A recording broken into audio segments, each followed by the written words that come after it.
കോട്ടയം ജില്ലയിലെ മുണ്ടക്കയത്ത് കടുവയിറങ്ങി. കടുവയെ കണ്ട് ഭയന്നോടിയ ടാപ്പിംഗ് തൊഴിലാളിക്ക് വീണ് പരിക്കേറ്റിട്ടുണ്ട്. ചെന്നാപ്പാറ സ്വദേശിനി സുബൈദയ്ക്കാണ് കാലിന് പരിക്കേറ്റത്. പ്രദേശത്ത് വനംവകുപ്പ് ഇപ്പോൾ പരിശോധന തുടങ്ങിയിട്ടുണ്ട്. ഞാൻ ഇറങ്ങി വരുന്നതെന്ന് ഞാൻ എൻ്റെ അടുത്തുള്ള പെണ്ണുങ്ങളെ ഞാൻ വിളിച്ചു, ഫോണിൽ കൂടെ വിളിച്ച് സംസാരിച്ചുകൊണ്ട് ഞാൻ പറഞ്ഞു, ഇന്ന പോലെ ഞാൻ ഇറങ്ങി വരിക, ഞാൻ വരാം, നിങ്ങൾ പോകരുതെന്ന് പറഞ്ഞു. ഇവരെന്നെ അടുത്തു, നീ വരുന്ന വരെ നിൽക്കാമെന്ന് പറഞ്ഞു. എന്നെ നോക്കിയപ്പോൾ ഉണ്ട് ഒരു കടുവ അവിടെ കിടക്കുന്നത്. അത് എന്നെ കണ്ടപ്പോഴത്തേനും വല്ലാതെ ഒരുപാട് കാറി അതിനെ ഞാൻ നേരിട്ട് കണ്ടും ചെയ്തു. മീശയെല്ലാം ഉണ്ട്, അതിൻ്റെ മുഖത്ത് മീശയെല്ലാം ഉണ്ട്. ഞാൻ അതിനെ കണ്ടുടനെ ഞാൻ കിടന്ന് കാറി എനിക്ക് കാലും കൈയൊന്നും വരുന്നില്ല, കാലും കൈയിലും വിറയലും എല്ലാമായിരുന്നു.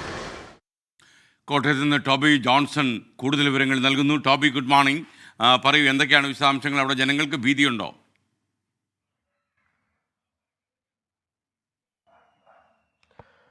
Good morning S K. എന്തായാലും വലിയൊരു ഭീതി ഈ മേഖലയിലുണ്ട്. നേരത്തെ മുതൽ തന്നെ മുൻപും സമാനമായ രീതിയിൽ കടുവയെ കണ്ടതായിട്ടുള്ള ചില കാര്യങ്ങൾ നാട്ടുകാർ പറഞ്ഞിരുന്നു. അന്ന് വലിയ രീതിയിലുള്ള ഒരു തിരച്ചിൽ നടത്തി, കൂട് സ്ഥാപിക്കുന്ന ഒരു സാഹചര്യം വരെ ഉണ്ടായിരുന്നു. പിന്നീട് എന്നാൽ ഈ കൂട്ടിൽ കടുവ കുടുങ്ങാതിരുന്നതിനെ തുടർന്ന് കഴിഞ്ഞ ഏതാനും നാളുകൾക്ക് മുമ്പാണ് ആ കൂട് അവിടെ നിന്നും മാറ്റിയത്. അതിന് പിന്നാലെയാണ് ഇപ്പോൾ മുണ്ടക്കയത്തെ ഈ TR&D എസ്റ്റേറ്റിന്റെ ചെന്നാപ്പാറ ഭാഗത്തുള്ള A ഡിവിഷനിലുള്ള ആ ബ്ലോക്കിൽ ഈ ഒരു കടുവയെ കണ്ടതായിട്ടുള്ള പറയുന്നത്.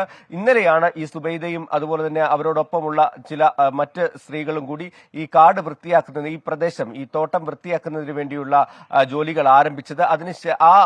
ആ ജോലികൾ നടന്നുകൊണ്ടിരിക്കുന്നതിനിടയിലാണ് മുകളിലേക്ക് കയറിപ്പോയ സുബൈദ ഒരു കുറ്റിക്കാട്ടിൽ ഈ കടുവ കിടക്കുന്നത് കണ്ടത് എന്നാണ് അവർ പറയുന്നത്. എന്തായാലും ഭയന്ന് വിറച്ച് അവിടെ നിന്നും ജീവനും കൊണ്ട് അവർ ഓടുകയായിരുന്നു.